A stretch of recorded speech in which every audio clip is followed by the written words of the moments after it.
I've become a backpacker. I love backpacking. As a matter of fact, my trail name is Blackpacker. I love backpacking because a former athlete. So I love the challenge of getting on top of that mountain, right? I didn't know I would love it, but when I was introduced to it by some gentlemen who used the same mantra that I said that's going to get more black folks in the outdoors: remove fear, add knowledge, and invite them. That's what they did for me. We traveled and saw all those beautiful places, and then we got to Albuquerque, New Mexico, and we saw our first black family, right? And it was weird to see that because we had not seen any thus far. And then my son, the way he looked, he said, "Dad, those are black folks." And we both were like, "Ah."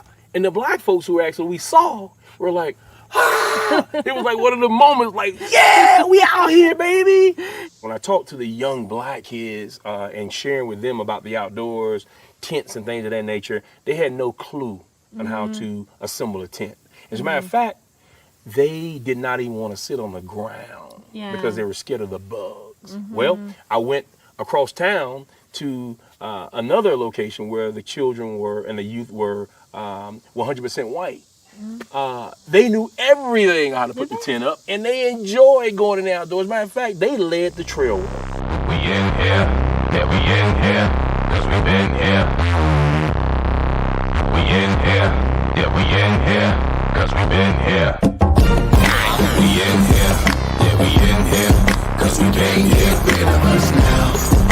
We in here, yeah, we in here, cause we can't get rid of us now. We in here, yeah, we in here, cause we can't get rid of us now. And you know that we don't ever go, so you do what you want. We in here for life, life, life, life, life. That's it. What are you laughing at? Nobody even said hello yet. You just already laughing. Anyway, welcome to us. It's Monday. Welcome to another Monday of Black versus the Board of Education. My name is Miss Laureen, and I'm your hostess with the mostest. And before we get going, and before we invite our special guest on today, I'm going to go around and I'm going to let my co-host for the day introduce themselves. So let me start with my resident here. Miss Melissa, go ahead and introduce yourself, and then Kane, come on behind Melissa.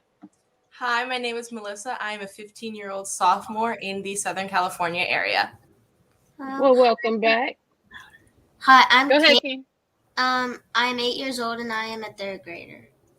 He is a third grader. Welcome to the party, Kane. I'm so glad you were able to join us today.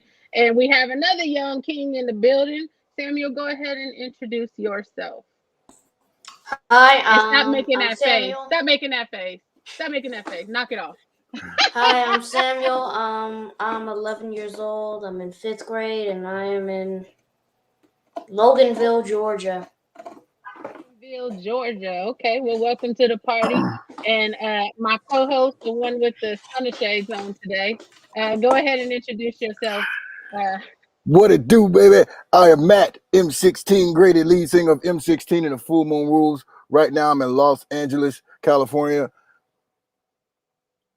I just want to say I'm from Durham, North Carolina. And that demand don't speak for everybody because we grew up jumping in creeks, and I'm sure anybody in Georgia busted out laughing. Anybody from the South or anywhere that busted out laughing. But we'll touch back up on that. I didn't know that.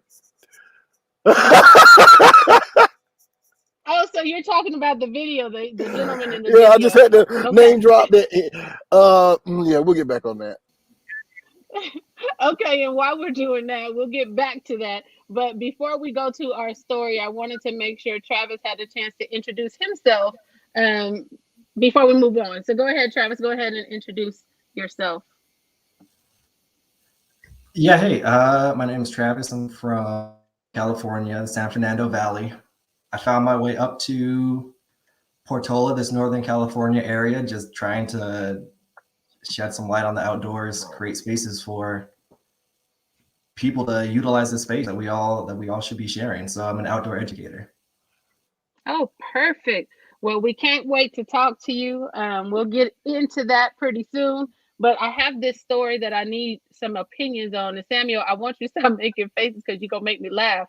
Um, but I do have a story, and I want us to kind of look at it before we talk about these outdoors and these who's scared of bugs and whatnot. Yeah. So check this out real quick. New at 6, Confederate Controversy. Students caught on camera waving the rebel flag at Coosa High School in Rome. Fellow classmates now calling out school leaders for their response. Some of them suspended for planning a protest. CBS 46's Haley Mason is in Rome unraveling the issues. These students behind me aren't taking a skip day. They're actually suspended from school for planning a protest against racism that they say they experience inside their school and on campus in Floyd County. This is what started it off. Students reportedly flying Confederate flags and spewing racial slurs on campus at Coosa High School earlier this week. The black students and white and Latino classmates spoke up and planned a protest against racism. I felt really disrespected how the school didn't do anything about it. And when we're not allowed to wear BLM stuff all over our stuff, and then they are allowed to carry a racist flag around. Early Friday morning, police had the campus lined, keeping the student protest line back. Administration had warned the day before it would clamp down, making this announcement. The administration is aware of tomorrow's planned protest. Activities of this kind will not be allowed here at Coosa High School. The announcement threatened disciplinary action for even having a flyer announcing the protest. Before my mother gets here. Students tell us they were suspended from making protest plans and arguing with the administration about racial slurs and the flag. But students say those suspensions were only for certain kids, black students. All the African Americans that was up there, they suspended them. They didn't suspend me. They didn't suspend her either, and we both disrupted all of the 8th grade classes. Their parents tell us they were served suspension papers not only by the principal, but by police. I made multiple calls to the school district with no response, so I looked into the state data for suspensions in Floyd County. In 2020, it breaks it down by race. 8% of black students were suspended, the highest number. 6% were 2 or more races, 4% white, 2% Hispanic. These students saying they want all of that to change. The parents tell us they're upset to know their complaints have gone unresolved so far, and now their kids will have to miss homecoming after being suspended from school. We'll have more from the school's leadership on our CBS 46 app. Reporting in Floyd County, Haley Mason, CBS 46 News. Let's take a live look over. All right, Melissa, you sent this to me right before we logged in. So give me your opinions. What are we looking at? So I saw it on Instagram a couple minutes before we went live, and I just don't understand what these adults are getting out of punishing the black students who are standing up for themselves. Administrators punishing the black students and only the black students. Exactly, only the black students. We have a problem. And teachers, administrators, people always talk about, students need to stand up for themselves and children are the future and we're going to make all these changes, yet you don't let us make these changes. Only the black students are being punished for standing up for themselves. The white kids are not being punished for being racist. So it's like, I don't understand what these people are getting out of punishing these black students for standing up for themselves, for doing what they basically tell us to do with our lives, how they're punishing us and no one else when we're not in the wrong. Those black students are not in the wrong. Samuel, what do you think? I think that it's ridiculous. Like, you shouldn't be punishing black students for standing up for themselves and standing up for themselves and people that have experienced other black people that have experienced racism in their schools and just out in public. And like, how are you about to allow just white kids just to wave Confederate flags and call black students racial slurs, not punish them, but the black students, only the black students that want to protest the racism that is happening in their school, you instantly give them suspension papers. And I mean, I think that the more egregious thing is that the suspension papers came from police officers. Like, what is that about? You know what I mean? And I get it, Melissa, when you're talking about, they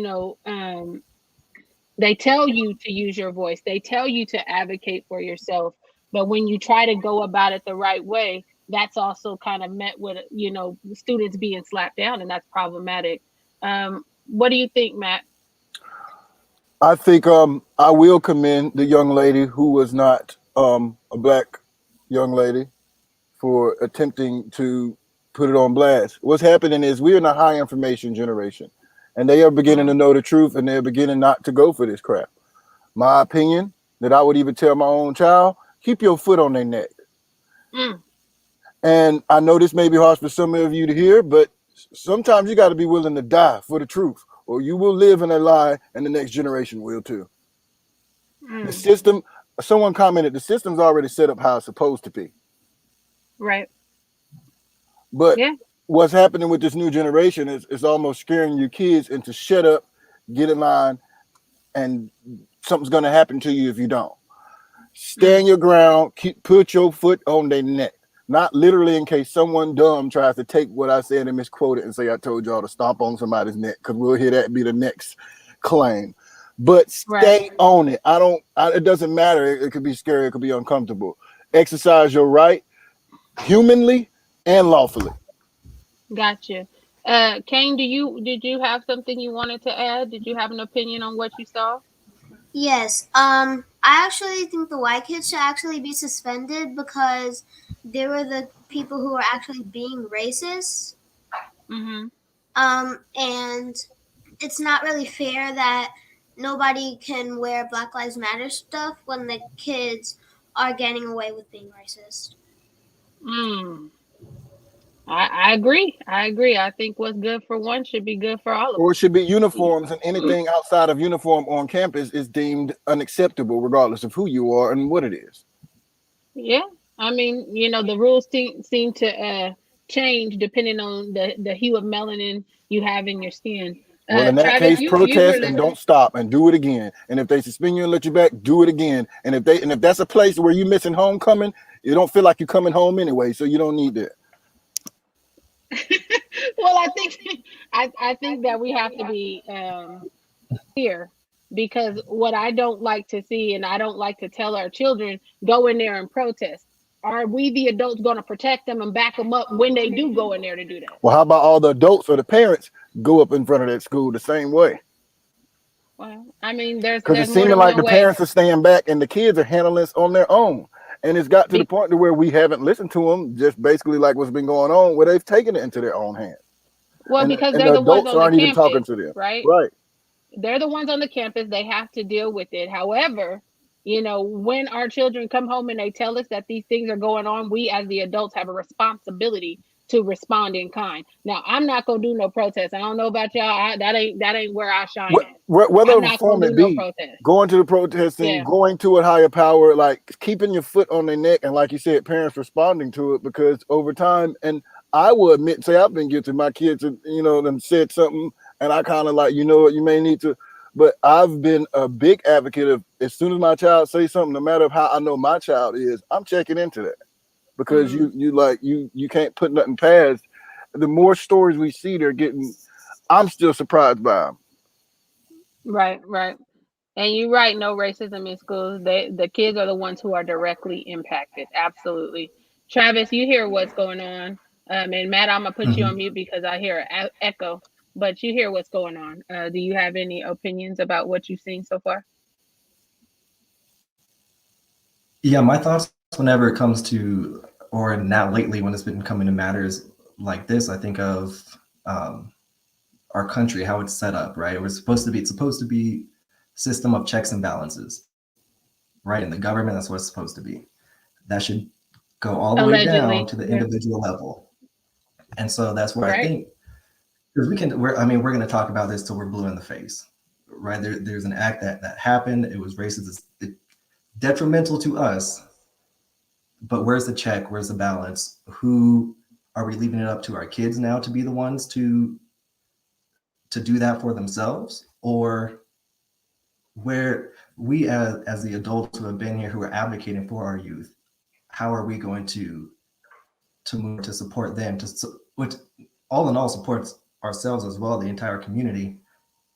Where are we coming? Because we're like that last line of the check and balance when the police now are the ones issuing the suspensions, now them. But Yeah, it's what insane. do It's you Which I do didn't as know insane. they as had the right to. Yeah. And I think that, you're right. We have to become, and I don't think we need to be the last line. We got to be the first line of defense for our children, because we have adults making decisions and we're telling the kids, okay, now you go fight the adult decisions. No, adults need to come in and equal out that power imbalance. Otherwise, we're going to continue to see this stuff. And, you know, we'll be back here talking about yet another situation, because every week is something else. And I We'll didn't be know a talking peace about. officer. I didn't know a peace officer had a right to issue a suspension to a student registered to a particular school. Well, I mean, they're not supposed to. They're supposed to deal with criminals. And unless you're saying that these kids who are planning protests are criminals, there should not be any interaction with So he police had really officers. no right as a peace officer to, technically, Well, I mean, but you have to understand these schools use these peace officers as their extension of discipline. unless they They freaked it and put it under terrorist threat to make it a criminal type of activity. A bunch of No, on the it's back just these end, it could be people. some. It's these people with their authority doing things that they know they can get away with, because they're the ones who are implementing the rules that are on the books, and we have to be clear about that. But we're going to segue, because I don't want to get too far off into the rabbit hole on this particular issue, because when we're talking about going camping in this case, BYLP is partnering with Sierra Nevada Journeys and Square Root Academy to collaborate on a camp which we affectionately call Camp Hack the Woods. And so I wanted to do this because it's not so many times, so often we get to find someone who works at a campsite that looks like us. And I'm gonna call him Cousin Trav because he know what it is. But we instantly connected when I went up to Portola, and he's not going to be able to get rid of me. So it just, like I said, is what it is. So when you said earlier that you're an outdoor educator, can you kind of tell us what that is? Because I don't think a lot of our children know what outdoor educators are. So why don't we start there, or families, period. So let's talk about that, because I know your story. They don't know your story. So talk to me about outdoor education and the importance of it. Yeah, so we look at education here in the US, and you have that classroom model, indoor, sit down in the classroom for hour 1, hour 2, whatever the blocks are, and you're spoken to, and you're given a paper, you fill it out, you take a test, education. That can work for some people. I mean, I was good, I got my A's, but that doesn't always allow for the learning for each child the way that it should or it could. Mm-hmm. And so when you go outdoors, we allow more hands-on learning. The experimentation that we do is, firsthand instead of just reading about it. Now you actually get to do it. You get your hands dirty. We hike a lot. You get to see the area where we normally may not.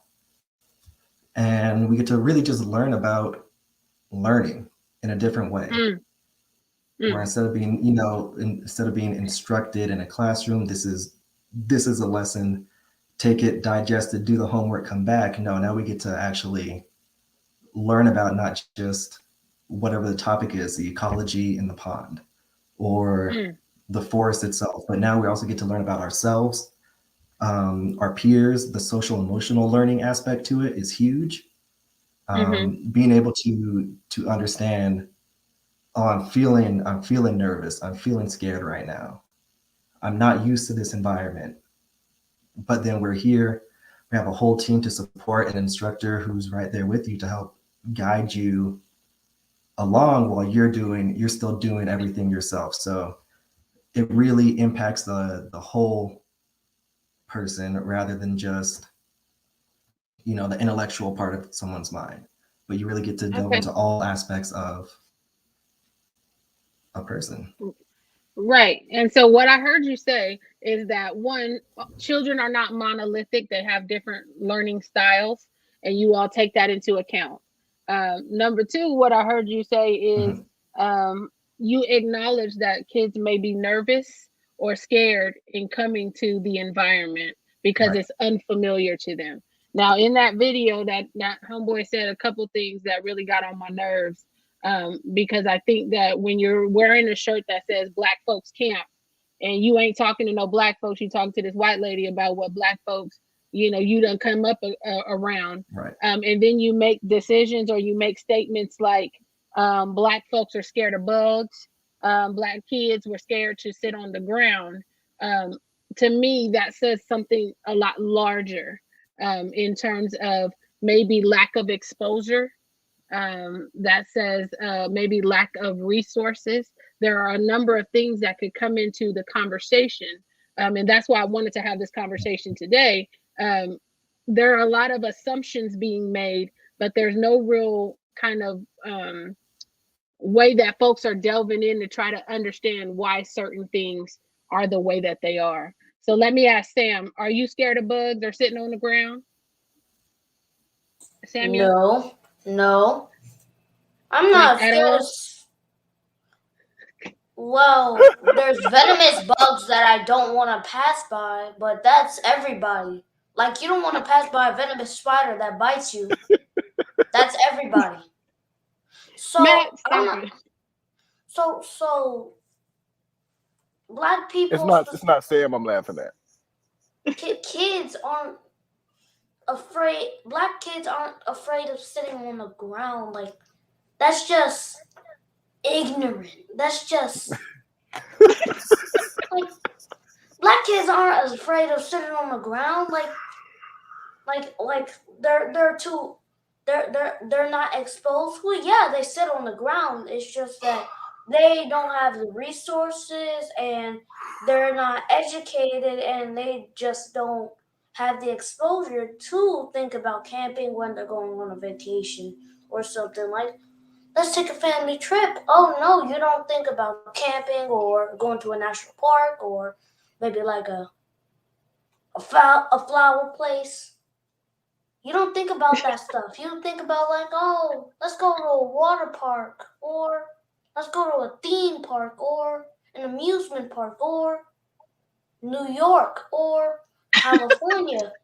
I don't know. I was just throwing out stuff. But I know you. they don't instantly think about camping when they're thinking about vacations, and I think that's the problem. Like, you should factor in camping as a vacation option, as well as all of that other stuff like travel and amusement To a national parks. forest or something. Yeah, don't like know. a national theme park. Because Hey, less than I really like his take on this. Melissa. But here's oh, go ahead, Melissa.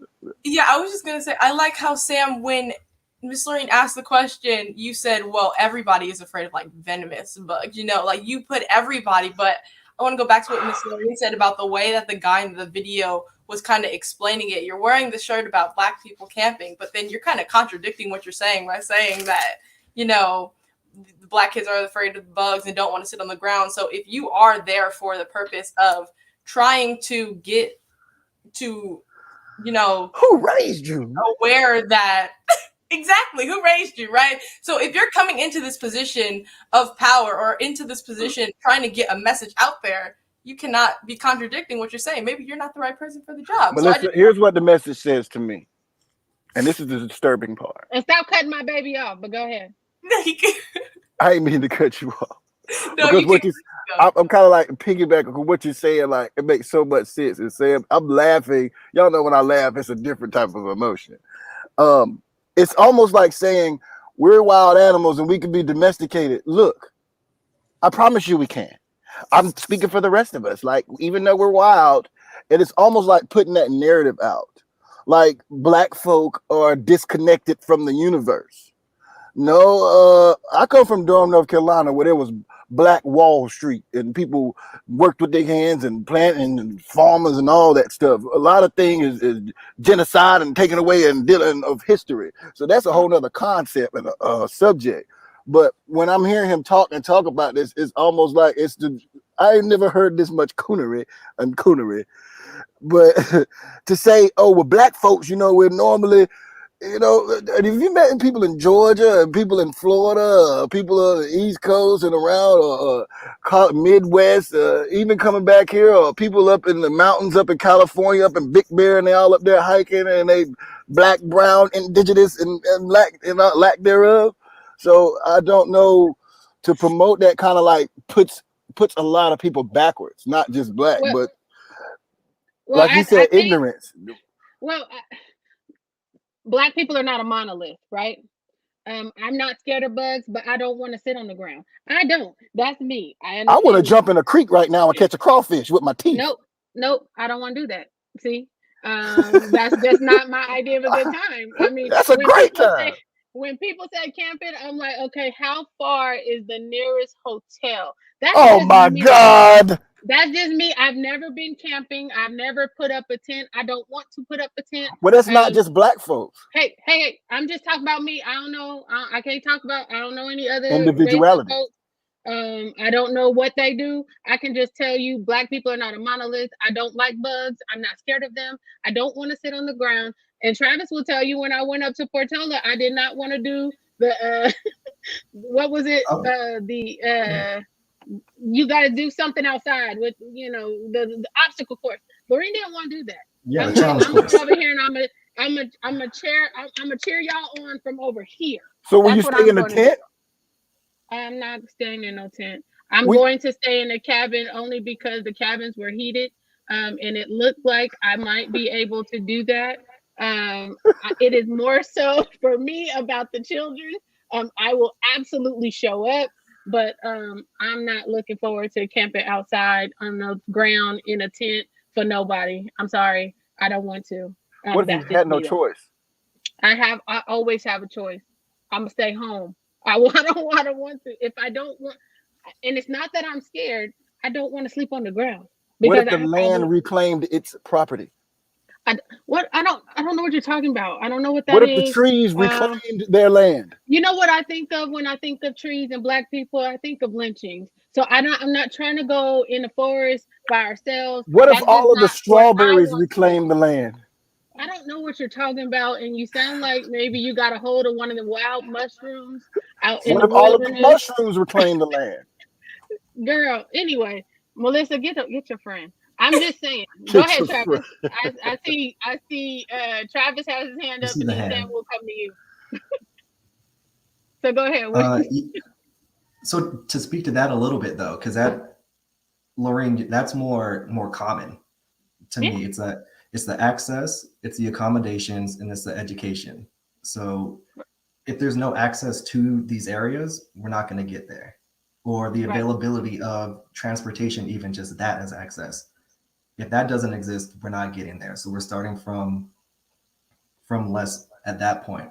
Then accommodation, like to that end, if there aren't places that we feel comfortable camping in, why would we go? Because I know a lot of my friends back in the valley back home, if there's mosquitoes and bugs, they're like, okay, where's the cabin? Are there 4 walls? Are there a roof?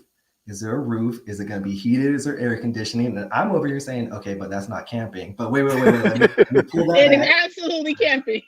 Let me pull that back because that's just my definition of what camping is. And so that's one of the things as well as how we define this space and these features that we want to take advantage of. And then the education is just knowing where to go, what activities are there, how can I do that, what materials do I need, and that's sort of where it starts to lack in the education for the Black community, just around gear, even just gear, what boots, what type of clothing, how expensive is the clothing, and that's talking about access to it, the expense, because the outdoors is not an industry for lower socioeconomic groups. And that's unfortunately where a lot of us are at. So. That's a coin toss. And I think it depends on where geographically you're located too, right? Because you were in North Carolina, right? Yeah, because I'm going to say that's something normal you would do. No, Like your it's not parents taught you, normal. like, look, if the world shut down, you better learn how to grow, cook, feed, run, hunt. So I just No. thinking like that's what we're supposed to know, but that would be my ignorance to think that. But that's Well, what I grew I up don't around. think it's ignorance. I don't think No, it's yeah, not ignorance. ignorance That's at more all. so exposure. That's more Mhm. so the way that you were taught. We were not taught that way. So I don't mean When to I pick at think anyone. I just thought it was normal to know these things. no, no. And I think that a lot of times when we were coming up, we were told that camping was more of a leisure activity, right? You had to have the money to do the camping. Like there were not a lot of opportunities to camp. I think the last place I went was Slide Park in the sixth grade. That was the only time, and that definition of camping is a lot like what we're going to be taking kids to, where there's a cabin and there's meal times and then there's activities outside and things like that. But other than that, we were never given much of that opportunity. And I see your hand, Kane, but let me go to Sammy because he had his hand up first, and then we'll go to Kane. Sam, we could eat crickets and survive off the water. I probably could if I learned, but that's There you not what go. I'm talking. But the thing that you said, Miss Lorraine, about you think when you see trees, you think about lynchings, and I think that's what a lot of Black people see when they think of when they see trees and they see like just trees in the forest, and I think that's a problem. That's a problem that we didn't. That's not it. That wasn't in our control. It's just that because of what has happened to us, the trauma has passed down through generations, and you see like trees and like ropes and stuff like that. You think of lynchings and stuff that happened to us in the past that just come up to mind when you think about certain things. And I Yeah. think that's also why we don't go camping that much. Because I talked about this with my mom, like right before the meeting. It's like, they don't want to become all those missing Black people that are never found.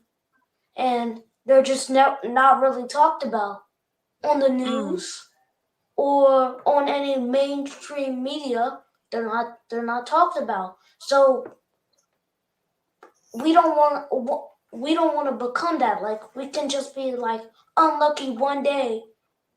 One racist dude in the forest see his opportunity and then it's done. We can't. They won't find us because they won't. The only people that will care is us, and we don't have the mainstream media control. Well, you don't have to be in the forest for them to get you. If somebody Well, won't get you. That is true. I Number understand. one. That's Number true. number two, what he's saying is a part of our paradigm, which is a whole nother subject. And if our paradigm is changed, what just like there's a positive and negative, what goes up and goes down. If we see the negative in the trees, we could also train our minds to see a positive, because trees are also oxygen. Trees are also great things. Trees you can talk to, plants you can talk to and give love and receive love. So there's a positive side to it. And that just is a matter of changing a paradigm. And paradigm can be changed by education, because ignorance creates doubt and fear. Understanding creates faith. Well, and I think that that's why we're partnering to do this camp, right? Yes. Regardless of my fear, of Travis, go ahead, whatever. man. Well, regardless of all that, the fact that we said, okay, you know what, we will partner to do this camp to expose more Black students to, I don't know, do you call it the wilderness? What do you call it? What do y'all call it? Nature. Nature. Okay. So in order to expose more Black kids to nature, that's why we're partnering with Sierra Nevada Journeys at Square Root Academy. Ken, you had your hand up. What did you want to say, Love Bug? I have two questions for Mr. Travis. Okay. The first one is, how did you become an outdoor educator? So I'll answer that one. I knew for a while both of my parents are teachers. And so I knew I wanted to be a teacher in some way. And I volunteered for 2 years at a kindergarten and a first grade. I realized the classroom just wasn't for me, but I had to find another way. I went to Cal State Northridge, and got my bachelor's in recreation management. Mm. And while doing that, I was working at a summer camp. And at summer camp, I was like, oh, whoa, hey, if I could do this the whole year, let me do this. Also, I don't see me here, but when the kids would come up and see me there, then there's a different connection. And I'm like, yeah, now I want you, years later, grow up, be here with me, and let's change this narrative, the way that we see this space. So it started wanting to be an educator, realizing there are different ways to teach. And then that went into the outdoors. That's dope. That's dope. That's cousin Trav over there. Yeah. Kane, what is your next question, love? You said you had one more? Yes. So Miss Lorraine was asking us if we were afraid of any bugs that are like in the forest or at camping sites. Are you any? Are you scared of something, Travis? I don't mess with spiders. Oh my God, me either. If any big spiders come around, I'm out. Other than that, most bugs that we have, most insects that we have, they don't want to bug us. So if we see them, they're usually doing their own thing, and then we just is like, oh, let me just leave it to its own life, its own devices, and it's fine. So really, no, not really. Other than spiders, I don't want them on me. And so as we're going around the campground, we saw a few deer walking around, and I was like, oh, that's cool. And then they told us about the bears, and it's like, okay, now y'all getting a little beside yourself.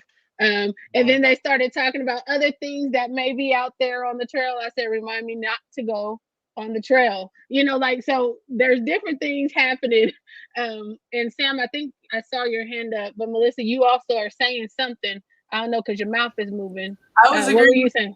I was agreeing with you about the bears. I'm going to go the other way. I'm going to stay away. But I've been camping before a few times. My school has gone camping. And is it real camping, or were y'all in cabins? So I've been twice. One time we were in cabins. The other time we were in tents. And so for tents, we went to a tribe, like a camping site. We're one of the indigenous tribes in our area. And we got to sleep in tents, or we got to sleep in their huts. And so I chose a tent. And it was just a really great experience. I also don't do spiders. But I liked being outside, and, the experience is just amazing. And I wish everyone could get to experience that in the way that they choose to.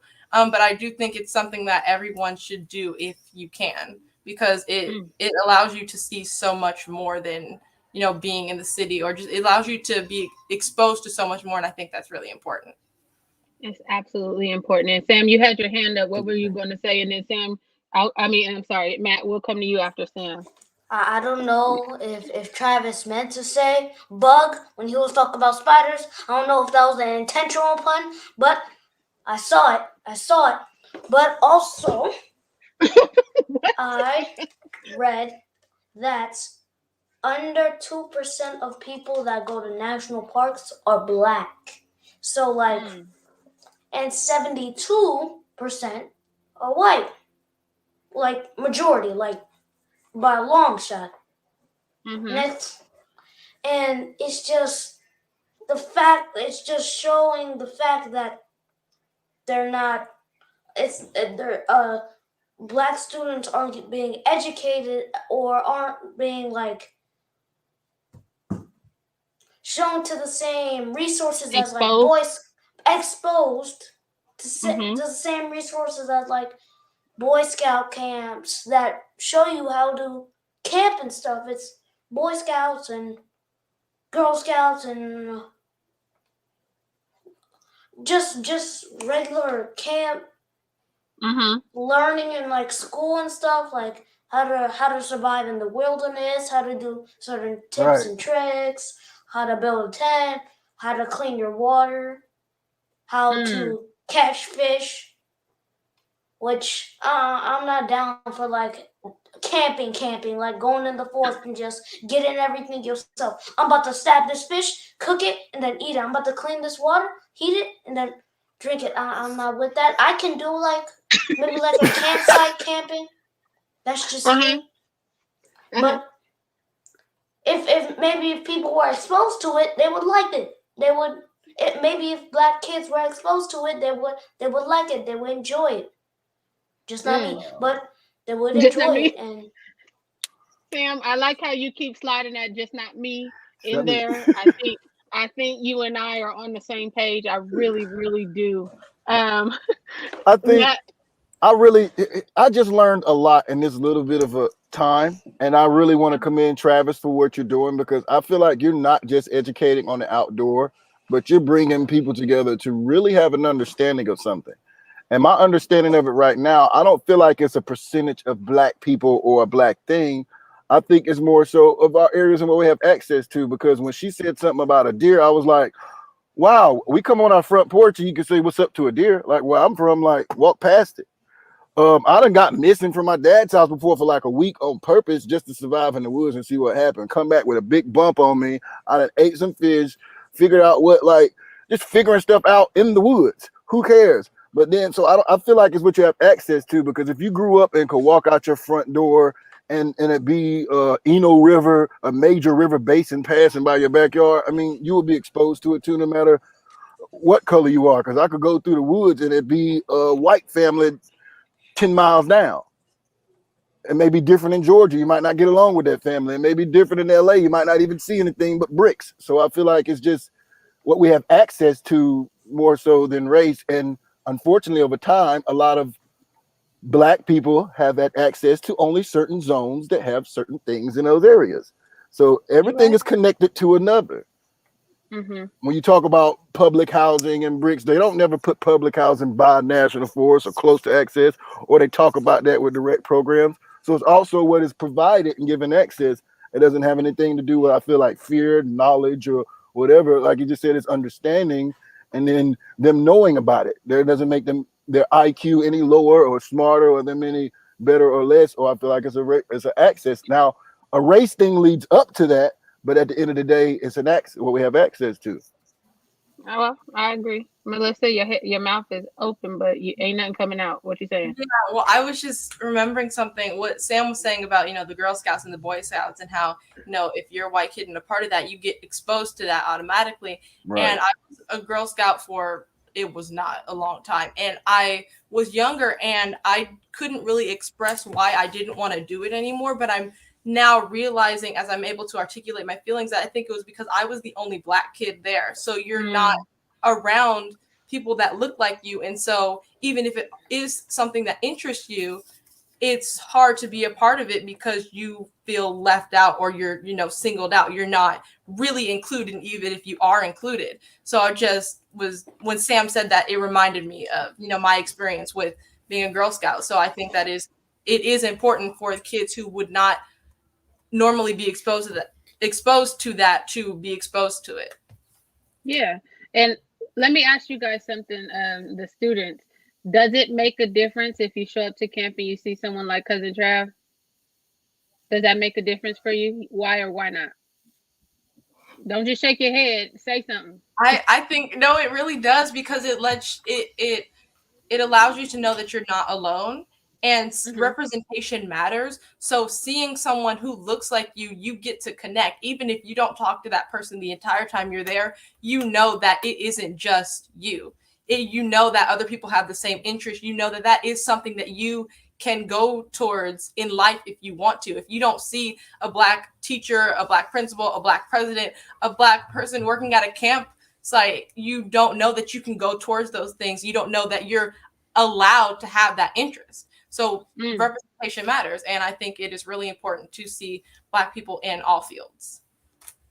Samuel? Does it make a difference Cousin Trav is on the case up in the mountains?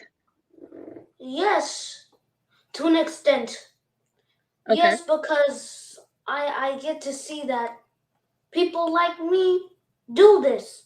They do it, and it's not just me, or in case I'm doing something, it's not just me, not just like a couple people. It's a widespread community. It's a minority, small group, but they're still quite a few of people Mm-hmm. that look like Okay. me that would like to go camping and would like to go whitewood or river rafting, canoeing, all that, Mm-hmm. all outdoor activities. Okay. I think it's Uh, essential and not just an activity. you think it's Essential essential? and not just an Okay. activity. Outdoor knowledge, period. I think that black people really need to get away from the "all that's not me" thing, because, or I'll just use the amenities, because realistically, if this system making that face, Lorene, decided that I am all making this that is going, face just because if let's I be ain't been realistic. exposed, you If can't expect me no, I'm to. not saying force and expose, but I'm just saying realistically, what if all of it was gone? Who would we rely on then? Only our outdoor experts and the other person. Then we need to go Yeah. find all the Travises we can, because there will be the people who will help us survive. Yeah. And I know, and the way Travis is doing it is easy on you and it doesn't make you feel forced. But at the end of the day, he's teaching you something essential. It's just being And eased on to you. But that is an essential skill to have some kind of outdoor knowledge. It don't matter if you at least know at least what gear to wear. They didn't say you got to go there and know how to know all the herbs, know how to fish, know how to cut right away. Like, that'll scare people away from the hand. You know what I'm saying? He even just told you he doesn't like spiders. So he's not saying jump out and be MacGyver, but at the same time, that is the fundamental of something essential that the black community does not have or care too much for. And that leaves us in the blind if we were ever in that situation. yeah, Literally, I as a I mean, people. and I know that I'm making light of it. But when you have not been exposed, it does seem like a foreign concept. That is why we are trying to expose our students now, not wait till they're my age and I'm, kind of old. Right. But that we get that opportunity to expose them now, so they can start learning about these things. But I didn't get Kane to answer. Does it make a difference if you go to camp and you see someone like Cousin Trav show up? What do you think? I think it's actually important because if I see You think somebody it's a what? I missed it. You think it's a what? important, Important. Okay. Go ahead and tell me why. because if I've actually never been camping before, Mm-hmm. so I don't know if it's going to be scary or not. So if I see someone like me doing it, then I will know that I could do it too. Yeah. I think that that's amazing, and the more that we can kind of collaborate on camps, and we can get some of the younger kids up there, Travis, I think that would be amazing, because you see what can happen when given the opportunity or the exposure, the things that we can get them involved in. You came off mute. What were you going to say? Yeah, I just had a couple. I wanted to respond to Sam and Matt. Both of what you were saying, sort of going back a little bit. About 2% of African Americans visit national parks, 72% white. But then Matt saying, I've been exposed. Like I could walk out to the porch and it's there. So one thing that I think also needs to be taken into account is where our populations of Black people live. And the largest populations are in, Mississippi, Georgia, the South. And in the South, that outdoor experience is much more accessible to a degree than to say in LA or in New York or in the cities. So some of these other states, like it's just a part of it. And so it's not so much, and that may be why go to a national park if you can go outside and your national park is right there. Yeah. Right. Like if the park is right there, you don't really need to go to another one because you have access is there.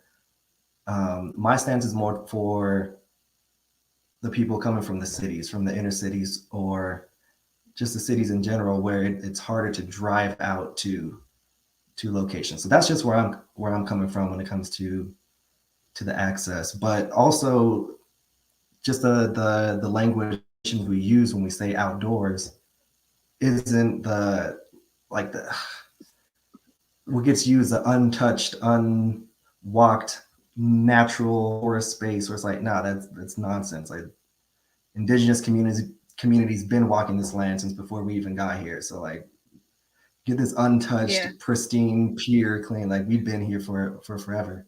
But that's outdoors. But going to a park, going to a state park, regional park, any green space is also outdoors. And I feel like that's what also needs the education, the language around that needs to shift and change, because you can put a hammock up between two trees anywhere and enjoy an outdoor activity. That's Yeah, also if sort of there are my stance. trees But to hook it, if there are trees to hook it to, yeah, you can. Oh But my God, here we go. we've gotten away. No, I'm very serious. Some of the developers and whatnot, they've gotten away from the things that used to make neighborhoods and homes homes. Like I don't have a tree in my backyard. Period. I don't have one. So to say, you could go in the backyard and put up a hammock, no, you can't. Some places you can't. True. But Kane, I saw your hand up, love. What were you gonna say? This is actually connected to what Matt was saying. Uh-huh. About when he would like to see a animal at his front door. I would actually love to do that, for that to happen, because For you to see a deer out your front door? Deers literally will be hanging out in the front yard. Wild turkeys, crows, foxes, coyotes, snakes, butterfly land on your hand. See, If you just be you still and messed let it it up. happen. You messed it up. You said snakes. See, that's where we part ways. I Well, can't do snakes that. usually are going away from you. They want no parts of you. I don't want no parts of them. We're both But going go in ahead. separate directions. Hey, you cut off Kane. What you say, Kane? I don't like snakes. No, we don't like them. Mm-mm. But were you done, love? I know Matt jumped in there. Oh yeah, I was done. Were you? Oh, okay. Because Matt has this thing, and we're gonna have to start slapping Matt's hand. Because he Your likes to guys got cut a my latency. babies I'm off. like responding after you're quiet a little bit, so probably a latency. A latency. Yeah, like you're Okay. quiet for a few seconds and I respond, and then like it's a video playback thing. I'm not actually talking over you. Not on my end. Oh, Or maybe well, I am. That's because you shut everybody up. That's all. I just wanted to let you know that I saw that. So as we're winding down the time with cousin Trav here, and you see, you got a couple fans in the chat. They like you, Trav. I see. I knew, when we first connected that this was a thing. I knew that. But I wanted to show other people just how awesome you are, because I am not an outdoorsy type. But when I tell you I went to Portola and I was not scared at all, it had a lot to do. Well, besides him almost hitting me with the door when I was coming out of the restroom, he almost broke my nose because he was not paying attention to okay, what why you he was gotta tell the doing. people? Don't tell the people that. That was between me and you. That was a one-on-one. Me all out to the world. Other people would have probably been upset with you, but I was like, look at this guy. And then he was asking, we was, talking at lunchtime, and it was just one of those things, and it makes a difference. So I really super hope that you are assigned to me and my group, because I want to keep you. Because it's important. It's important to see people that you can connect with right away, that kind of take away those fears and those assumptions you may have about outdoor space or nature and whatnot, because I'm not a nature girl, but I believe in exposure for our children at a young age, so they don't have to get to my age and be trying to figure out life, right? I think it's important. So are we going to be building tents, learning how to build tents and whatnot? What can we expect? Because I know I haven't told the families that we are open for registration for our camp that will be November. What is it? Girl? What is the doggone camp? 12th to the 14th, I think. Yeah, November 12th. Okay. All right. So November 12th to the 14th. This camp is absolutely free for the students who want to participate. I do believe we are staying in the 12 to 13 age range, 12, 13 to 17. So we want to make sure that we expose as many Black students as we can. I know BYLP has committed to bringing at least 25 kids. We currently have at least 20 openings right this moment. So we want to get it filled up, and we want to take your kids, and we want to expose you to cousin Trav and the rest of the folks, Angel and Chrissy up there. And it's going to be a good time. But we need your families and your kids to be able to do that. I am going. I am not participating in some of the stuff that's outdoors that require me to run. That's not happening. But I will be there to make sure your children are safe. I'm gonna leave all the athletic stuff to Travis, and he can go through all that stuff with your kids. But I will definitely be there to make sure that we protect them as best as we can. What site can we go to? Which site? I know if you go to BYLP's homepage, we are asking our students that are specifically coming with us to register with us first. And then after you're done with us, then you can register on the Sierra Nevada Journeys homepage. I believe it is live now, and you can get all that good stuff. We will be COVID compliant. We will be doing rapid testing before they hit the bus. And I believe that we're going to get some folks from Sierra Nevada Journeys to come and help us with that process. If I can talk Travis to come down here early to hang out with us and ride up there with us, I'm going to do my best, because if I got to ride for 2.5, 3 hours, so does he. So yeah, it's just like that. It's just what it is. So what can we expect, Travis? Yeah, so we call it the challenge course. A lot of people know it as a ropes course. So we'll be doing some team building. We do a full progression. We'll start low on the ground. We'll go up a couple feet, and then we'll go up, 20, 30, 40, 50 feet. But in time, we have time for each one. We have equipment. We have trained professionals to help lead everyone through this. We'll be doing some of that. We'll have some STEM classes. So we got the science, technology, we've got some courses. We still want to educate our minds as well as our bodies and our spirits. So we have a lot of different components that really help the growth of all aspects. We go on a hike. And I also want to make clear that for whatever we do, we're educators, and we are tuned into our groups. So it's not like we'll have 12 kids come up and they're going to do X, Y, Z exactly like X, Y, and Z. We're going to respond to the needs of our group and adapt to it. So everyone's experience is what, or as close to what they need and could truly, grow from. We're here to accommodate, and that's part of the access, accommodation, and education. We're here to accommodate, to educate, and then help provide that access. So we got a lot going on. It's gonna be fun. And food, 3 meals. We got food. I love it. He said, "Oh, and that's important. Food is important. So we want to make sure that that your kids are going to eat. They're going to eat well, and so that's another added bonus.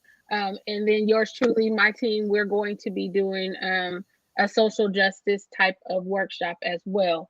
So you get STEM, social justice, and ropes courses all in the same weekend for free 99. If you are free 99, can you believe that foolishness? So free 99. You could go ahead and go to our website, www.bylp.org. Check out our intro page. You scroll down a little bit, there's the BYLP registration form, and then the Sierra Nevada Journeys registration form. Once again, that camp is November 12th through the 14th. We have limited space. I think we have a slot, at least 20 left currently, but we want to get that filled in and filled out, and we want to go up and we want to expose as many Black children as we can to nature and outdoors, to Cousin Trav and the team up there. So we're looking forward to having a great time. Like I said, I think 13 to 17 are the age ranges that we are looking at. This is a collaboration project between Sierra Nevada Journeys, Square Root Academy, and Black Youth Leadership Project. And we are just looking to have a great time with your children. If you are interested in chaperoning, if you don't trust your kids with other people, I get that. Most of the kids that come with us, we know them and we know their parents, and send them. We'll take real good care of them. Does anybody else want to add anything? Because we got about 30 seconds, which means I'll just go ahead and wrap up so we don't. I just want to thank Travis. I want to thank Travis for all that he's doing. Thank you, Never heard of Travis. him till today, and I really thank you for what you're doing. The school system should take some notes from you too on how to Come on now. on how to teach kids, because learning is individual. And dang it, you're on to something. Snap, snap, snap, snap, snap, We snap. love it. We love it. We love it. So we want to encourage you to follow us on Apple Podcasts and Spotify, Black versus Border Education. You can also go to our student store where you can grab these fabulous shirts. Melissa, we can't see you. Go on and stand up. I don't have it on, but I don't have it on, but yeah. Melissa, get your booster seat. Can Melissa get her shine real quick, Samuel? There we go. All There we good. go. Make sure you sign your kids up. So Apple Podcasts and Spotify, Student Store, and I think those are all the announcements I have. I want to send a quick shout out to my brother Joel Jones, who called me before we got on here. We are thinking about you, loving on you, praying for you, and hoping that situation works out. So with that, we're gonna hit you with the wave. See you next week, Monday at 4 o'clock, right here on Facebook and YouTube. We'll see you later.